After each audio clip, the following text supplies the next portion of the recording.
Did you know that International Left-Handers Day is celebrated on August 13th? And since some of the most legendary guitarists in rock history are lefties, I want to do a special episode celebrating some of those southpaw six-string shredders. And that is a lot of alliteration. I'm Thom Tran, and this is the story behind the strings. Ahoy hoy! That's a Simpsons reference. Thanks for checking out the video. Do me a solid and hit the like button, subscribe to the channel, and tap the bell icon to be notified when I drop a new episode, which should be every other Tuesday. It really does help the show. So this is gonna be a very special and very different episode of the story behind the strings, mainly because I don't own any of the guitars that I'm fixing to talk about. So I'm just gonna hold this Les Paul upside down. I'm not even gonna be talking about a Les Paul today. So as my old first sergeant would say, damn it, Private, you're wrong twice, at once, and 3 times on Sunday. Now, I've been out of the Army for 20 years, and I still don't know what that means. Seriously, I have no idea what that man was talking about most of the time. Fun fact, I was 3/4 of the way through editing the latest scheduled episode of the show, and I was laying in bed this morning, and I said to myself, Self, you should do an episode about left-handed guitarists and their famous guitars. And then I realized that International Left-Handers Day is coming up in like a week, and I decided to make my life super difficult by writing, recording, and editing this episode to post on the channel the Tuesday before, just in time for International Left-Handers Day, because I drop a new episode every other Tuesday. Anyway, I want to dedicate this episode to a couple of my favorite Molly Dukers, which is actual 1940s Australian slang for left-handers. First, my old bassist, Chris Evans. Not that Chris Evans, this Chris Evans. And one of my favorite comedians, Jessica Perkins from the Do Go On podcast. So in this episode, we'll take a look at 3 famous left-handed rockers and their signature Sinister 6-strings. Why am I only doing 3? Because I'm a stand-up comic and we live and die by the rule of 3s. And I'm not trying to make a 45-minute video. Also, sinister is another term for left-handers. I am not being a dick, that is an actual fact. I'm gonna pepper this episode with as many synonyms as I can because college. Also, I'm gonna run out of alternate monikers for lefties, so I am going to make some up.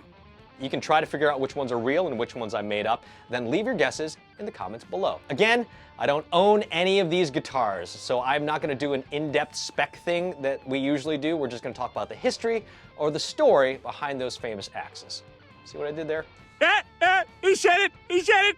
And we'll quickly review which models are available for sale. And if you want me to go in depth into any of those in a regular episode, let me know in the comments below. Also, if your favorite goofy-footed guitarist isn't on this list, don't worry, International Left-Handers Day happens every year. That's how holidays work. I'm pretty sure. So, here we go. Let's start with one of the founding members of one of the most metal of all heavy metal bands, Tony Iommi. He is the only continuous member of heavy metal pioneers, Black Sabbath. Although he's played other guitars in his career, this port-sider famously shreds a left-handed Gibson SG, including the '65 Gibson SG Special nicknamed Monkey, because of the monkey sticker on the front of the guitar. The story goes, in the 1960s and 1970s, it was really difficult and really expensive to get a left-handed guitar in England. Tony played a right-handed SG on the first Black Sabbath album, but he heard of a guy who was right-handed but playing a left-handed SG, so he rang the guy up, they met in a parking lot, and they traded guitars. This for that, tit for tat, Bob's drunk. Sorry, I just came back from England. So that 1965 SG became his main guitar. Like most artist signature model instruments, Gibson has made several Tony Iommi signature models, starting in 1999 with the Tony Iommi Signature SG built by Gibson's Custom Shop. It was the first ever artist signature SG model. Then in 2001, a regular production USA version was produced. The serial numbers on the USA models follow the standard Gibson serial number scheme, while the Custom Shop uses a TI XXX format. Then in 2020, the Gibson Custom Shop released a replica of his famous '65 Monkey SG, limited to 50 pieces, with half of them being lefties. Now, every guitar has the same original serial number, just like Iommi's, but each was individually numbered by Tony himself. Then a year later, in 2021, a Gibson USA version of the Monkey SG became available for sale. So the custom shop versions cost custom shop prices somewhere around 20 grand, while the USA versions are relatively more affordable, about $2,000 or so. That's what they're currently going for on the third-party market online. There are, of course, Epiphone versions of the Tony Iommi signature model in both cherry red and a pretty sweet black, and those are selling for anywhere between $600 and $1,000. And most of the models, whether Gibson or Epiphone, are available in left and right-handed versions. The next friend of Flanders on this list is the godfather of grunge himself, the late Kurt Cobain. Almost overnight, Kurt Cobain and Nirvana shifted the entire rock music genre.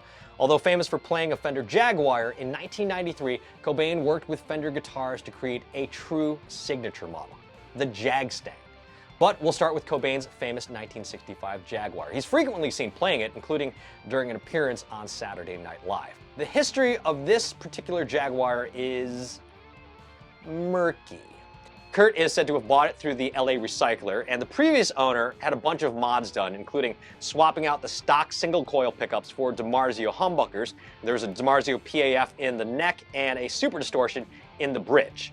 In 2011, Fender released a Kurt Cobain signature Jaguar to commemorate the 20th anniversary of Nirvana's Nevermind album. It was reproduced to Kurt's specs, including the modified lower switch plate and three-way toggle switch. And then there's the true custom signature model that Cobain collaborated with Fender on, the Jag-Stang, a combination of two Kurt's favorite guitars, the Mustang and the Jaguar. Cobain is said to have developed the hybrid by taking a Polaroid photo of a Mustang and another photo of a Jaguar, cutting those photos in half, taping them together, and the result was the Jag-Stang.